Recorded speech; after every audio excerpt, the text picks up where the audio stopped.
December 11th, 2008, 8:47 a.m.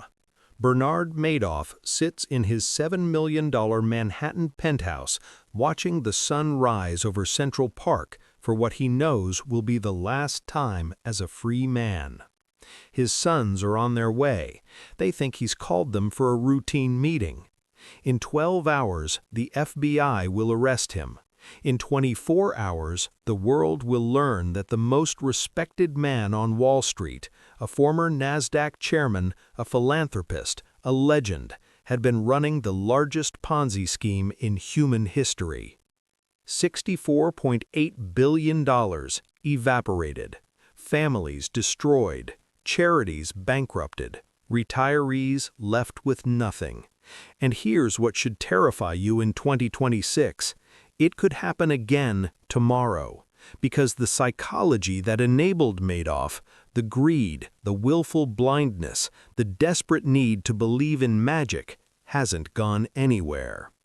This is the story of how one man exploited the oldest flaw in human nature and why we're still making it easy for the next one. 1960. Bernard Lawrence Madoff is 22 years old, newly married, and armed with $5,000 saved from lifeguarding summer jobs. He opens a brokerage firm with a simple pitch: I can beat the system. Wall Street in 1960 was an old boys club. To get a trade executed, you needed connections, membership in the right exchanges, lunches at the right clubs. Madoff saw the inefficiency. He saw the future. He became one of the first brokers to use computers for market making, buying and selling stocks faster than the competition. By the 1970s, Bernard L. Madoff Investment Securities LLC was handling 5% of the New York Stock Exchange's trading volume. But here's where the psychology gets interesting. Madoff didn't need to cheat. His legitimate trading operation was wildly successful. So why did he start the fraud? The answer lies in a single word: exceptionalism. In 1962, during a market downturn, Madoff's firm faced a liquidity crisis. Some clients wanted their money back. He didn't have it. So he made a choice. He borrowed from new clients to pay old ones, just temporarily, just until the market recovered. Except the market didn't recover quickly enough, and something strange happened to Madoff's brain. When he paid those clients back, on time, with the returns they expected, they praised him. They told their friends. In that moment of crisis, Madoff discovered something intoxicating. People didn't want the truth. They wanted certainty. In an uncertain world, Madoff offered the rarest commodity: guaranteed returns. And once he started, stopping would mean confession. So he didn't stop. For 46 years, he perfected the art of the impossible, delivering steady, predictable profits in a chaotic market. Between 10 and 12% annually, never spectacular enough to draw scrutiny, always just believable enough. Bernie was a magician when everyone else was losing money in 2000, 2001. We were still getting our statements, still making 11%. But while his clients celebrated, Madoff faced a problem that would eventually destroy him. Mathematics doesn't care about charisma. Let's talk about the machine. How do you hide a $50 billion black hole? The Madoff Ponzi scheme was elegant in its simplicity. Imagine a theater. In the front, you have Stage A, the legitimate market-making business, regulated, audited, profitable. Everyone can see it. Clients, regulators, journalists, they're all watching Stage A. But in a back room on the 17th floor, accessible only by key card, Stage B operates in total secrecy. This is the investment advisory business, the Ponzi scheme. No trades are executed, no stocks are bought. The only thing moving is paper. Here's how it worked. You give Madoff $1 million. He promises the split strike conversion strategy, a complex options trading method that supposedly hedges risk. It sounds sophisticated. It sounds like something only a genius could execute. Every month, you get a statement showing your account growing. 11% this year. You're thrilled. You tell your brother-in-law. He invests $500,000. Madoff uses that $500,000 to pay returns to earlier investors. No actual trading occurs. It's purely musical chairs. But why didn't it collapse immediately? Because of one brilliant psychological exploit. Most people never withdrew. In good markets, people reinvested their gains. In bad markets, Madoff's steady returns looked like genius, attracting more money. The scheme became self-sustaining, until it wasn't. And the employees, the hundreds of people working at Madoff Securities, most were innocent. They worked on Stage A, the legitimate side. Only 5 people knew about Stage B. Madoff created a cult of secrecy. Frank DePascali, Madoff's right hand, later testified, "I knew it was criminal. I knew it was wrong. But Bernie was Bernie. You didn't question Bernie." This is the anatomy of complicity. DePascali wasn't stupid. He knew basic mathematics, but he also knew that questioning Madoff meant losing everything: his salary, his identity, his place in the empire. And the clients? They were the ultimate enablers, because here's the secret nobody wants to admit, some of them suspected. Deep down in the part of the brain that does arithmetic, they knew 11% annual returns in any market condition defied physics. But they didn't ask questions, because asking questions might mean the magic trick ends.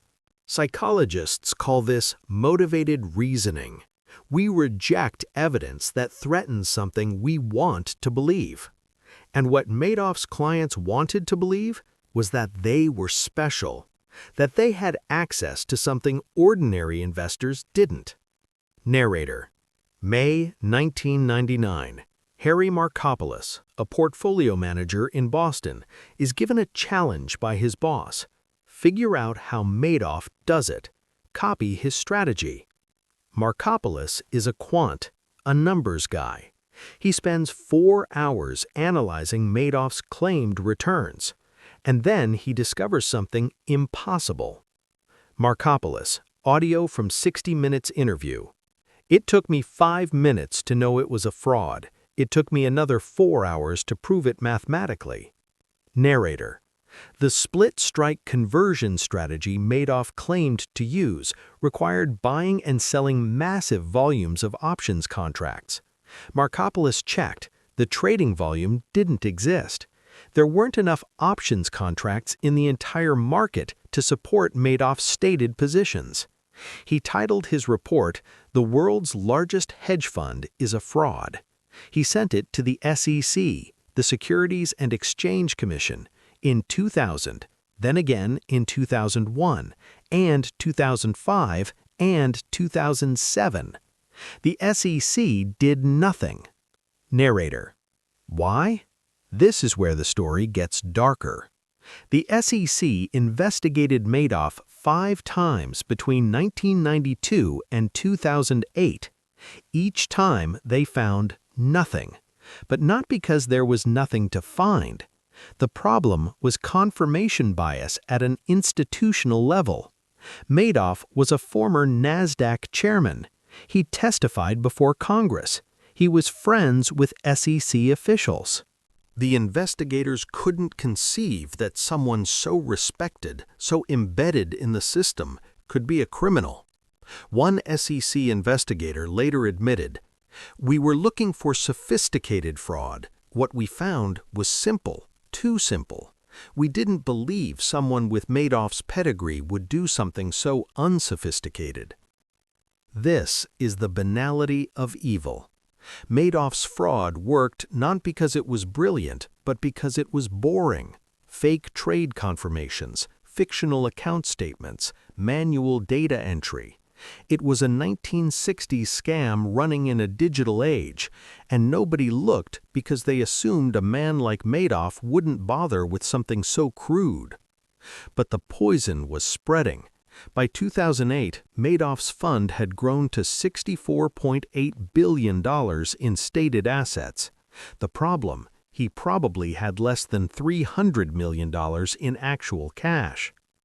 The Ponzi scheme had metastasized beyond control. Every month, clients withdrew money to pay taxes, buy homes, fund charities. Every withdrawal required new money flowing in, and in 2008, the new money stopped. The financial crisis hit. Investors needed cash. In October and November 2008, Madoff's clients requested $7 billion in redemptions. He had $234 million. December 10th, Madoff calls his sons, Mark and Andrew, to his apartment. They arrive expecting another family meeting. Instead, their father delivers a confession that will destroy their lives. The business, the investment advisory business, it's all a lie, a giant Ponzi scheme. "I'm finished. There's nothing left." Narrator later described it as like being hit by a train while standing on the platform. They called their lawyer. The lawyer called the FBI. By 8 a.m. on December 11th, Bernard Madoff was in custody. By noon, the story had broken globally. What authorities are calling the largest investor fraud ever committed by a single person. The fallout was biblical. Charities that had entrusted their entire endowments to Madoff collapsed overnight.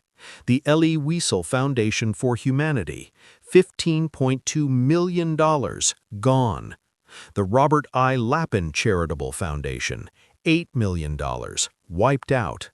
Investor testimony, audio from victim impact statements. "I'm 72 years old. I worked my entire life. I trusted Bernie with everything. Now I'm applying for food stamps." But the institutional victims were just as devastating. Banco Santander, $3.1 billion lost. HSBC, $1 billion. Fortis Bank, $1.35 billion. The fraud had metastasized into the global financial bloodstream. And then came the suicides. In 2009, René Thierry Magon de la Villechette, a French aristocrat who had funneled billions to Madoff, was found dead in his Manhattan office, wrists slashed. He left a note apologizing to his clients. 2 years later, Mark Madoff, Bernie's son, who had reported his father to the FBI, hanged himself in his Soho loft on the second anniversary of his father's arrest. The question everyone asked, could Mark have known? The FBI found no evidence he did, but the stain of the Madoff name was permanent. In his suicide note, Mark wrote that he couldn't escape the shadow, couldn't find work, couldn't protect his children from the whispers. On June 29, 2009, Bernard Madoff stood before Judge Denny Chin. The courtroom was packed, victims, journalists, federal prosecutors. Judge Chin, audio from sentencing. "Mr. Madoff, do you have anything to say?" Madoff, audio from court recording. "I am responsible for a great deal of suffering and pain. I understand that. I live in a torment I created for myself. I have left a legacy of shame." Judge Chin. "The fraud was staggering. It spanned decades. It destroyed lives. I sentence you to 150 years in federal prison." Madoff would never leave prison. He died in 2021 at 82 in a federal penitentiary in North Carolina, having served less than 12 years of his sentence. So here we are, 2026, 17 years after the Madoff collapse. What did we learn? The uncomfortable answer? Not enough. In 2022, Sam Bankman-Fried ran a $32 billion Ponzi scheme through FTX, using customer deposits to fund his hedge fund, Alameda Research. The parallels to Madoff are eerie. The same charisma, the same cult of personality, the same willful blindness from investors desperate to believe. Because here's the truth about human psychology: we are evolutionarily programmed to trust confident storytellers.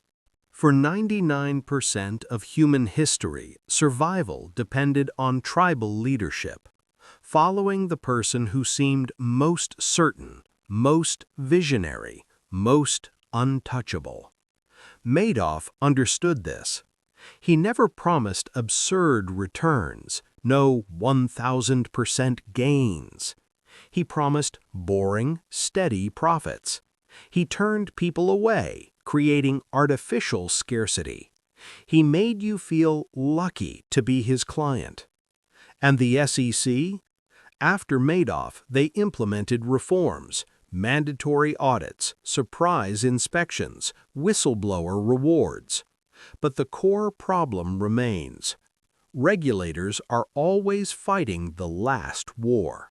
They're looking for Madoff-style fraud, fake statements, phantom trades. The next fraud will look different. It might involve AI-generated compliance reports, deepfake investor calls, blockchain obfuscation. So how do you protect yourself in 2026? 3 rules. Rule number 1. If it's too good to be true, it is. The market is ruthlessly efficient. If someone is consistently beating it, they're either taking massive risks, front-running trades illegally, or lying. There is no fourth option. Rule number 2. Demand transparency. If your fund manager won't let an independent auditor verify the trades, walk away. If they use a tiny, unknown accounting firm, like Madoff did, run. Opacity is the fraud's best friend. Rule number 3. Distrust charisma. The most dangerous fraudsters aren't the nervous, shifty types. They're the charming ones, the ones who make you feel special. The ones everyone knows are legitimate, because if everyone believes it, how could it be wrong? Madoff's genius wasn't financial, it was psychological. He understood that people don't invest in strategies, they invest in stories. And the story he told, "I can protect you from chaos," is timeless. The $64.8 billion question, could it happen again? Yes, tomorrow. Because the market isn't just numbers, it's human emotion, fear, greed, the desperate need to believe someone has the answers. And as long as those emotions exist, there will be another Madoff. The only question is, will you see him coming?